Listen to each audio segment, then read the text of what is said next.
आखिर किस योद्धा ने चलाए थे भगवान श्री कृष्ण के ऊपर 12 घातक तीर? क्या हुआ जब महाभारत के युद्ध के बीच में भगवान कृष्ण हो गए लहूलुहान?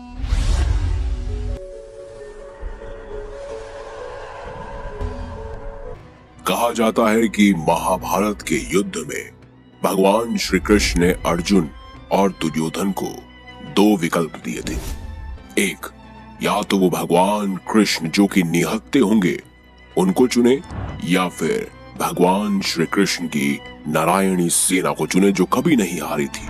दुर्योधन ने नारायणी सेना को चुना और अर्जुन ने स्वयं भगवान कृष्ण को। अब ऐसे में सवाल उठता है कि भगवान श्री कृष्ण तो निहत्थे लड़ने वाले थे, तो फिर आखिर वो कौन योद्धा था जिसने स्वयं भगवान कृष्ण पर 12 तीर चलाए थे, यानी 12 घातक बाण छोड़े थे?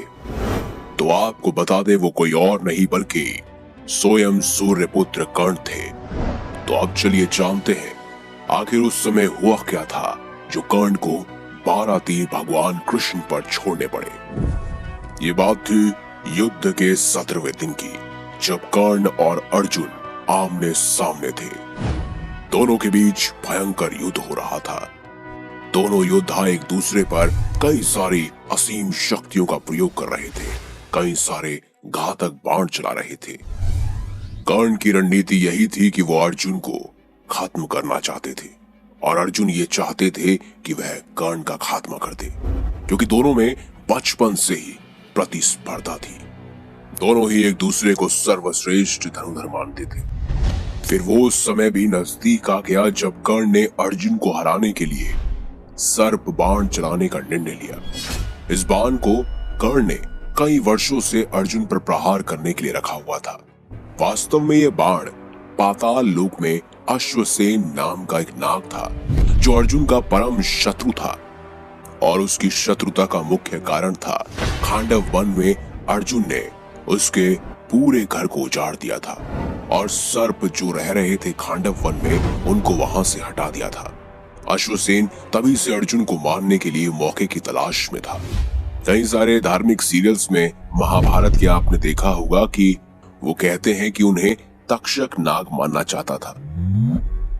महाभारत के विभिन्न ग्रंथों में उन्हें अलग अलग नाम से दर्शाया गया है। कोई अश्वसेन कहता है तो कोई तक्षक नाग। और मुख्य युद्ध के तौर पर अश्वसेन ने पहले ही कर्ण के बाण को चुन लिया था, क्योंकि वो जानते थे कि सिर्फ और सिर्फ कर्ण ही अर्जुन को मार सकते हैं। वो मौके की तलाश में थे। कर्ण को सर्प बाण का प्रयोग करते देख अश्वसेन खुद उनके बाण पर जाकर विराजित हो गए। कर्ण ने अर्जुन पर तीर का निशाना चलाया। अर्जुन बाण का रूप धारण किए नाग को पहचान नहीं पाए, जबकि अर्जुन का रथ चला रहे उनके सारथी भगवान श्री कृष्ण ने अश्वसेन को तत्काल ही पहचान लिया और अर्जुन के प्राणों की रक्षा के लिए भगवान श्री कृष्ण ने अपने पैरों से रथ को भूमि पर दबा दिया। रथ का पहिया जमीन में धंस गया।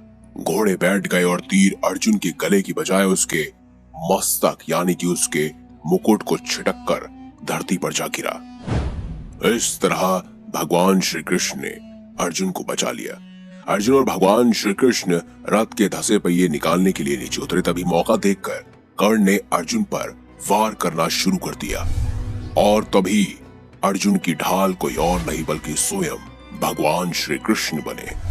उसी समय मौके पर 12 तीर यानी 12 घातक बाण जाकर श्री कृष्ण के शरीर में धंस गए। पूरी सृष्टि के रचयिता भगवान विष्णु के अवतार स्वयं भगवान श्री कृष्ण ने उन बाणों के घाव को सह लिया। तब भगवान ने अर्जुन को अश्वसेन के बारे में बताया। अर्जुन ने 6 तीरों की सहायता से अश्वसेन के टुकड़े टुकड़े कर दिए, और इस तरह भगवान श्री कृष्ण ने स्वयं पीड़ा सहते हुए परम प्रिय अर्जुन को बचा लिया। सिर्फ इसी वजह से कर्ण के 12 तीर स्वयं भगवान कृष्ण ने खाए थे। अगर आपको ये महत्वपूर्ण जानकारी अच्छी लगी है तो वीडियो लाइक करें, हमारे चैनल को सब्सक्राइब करें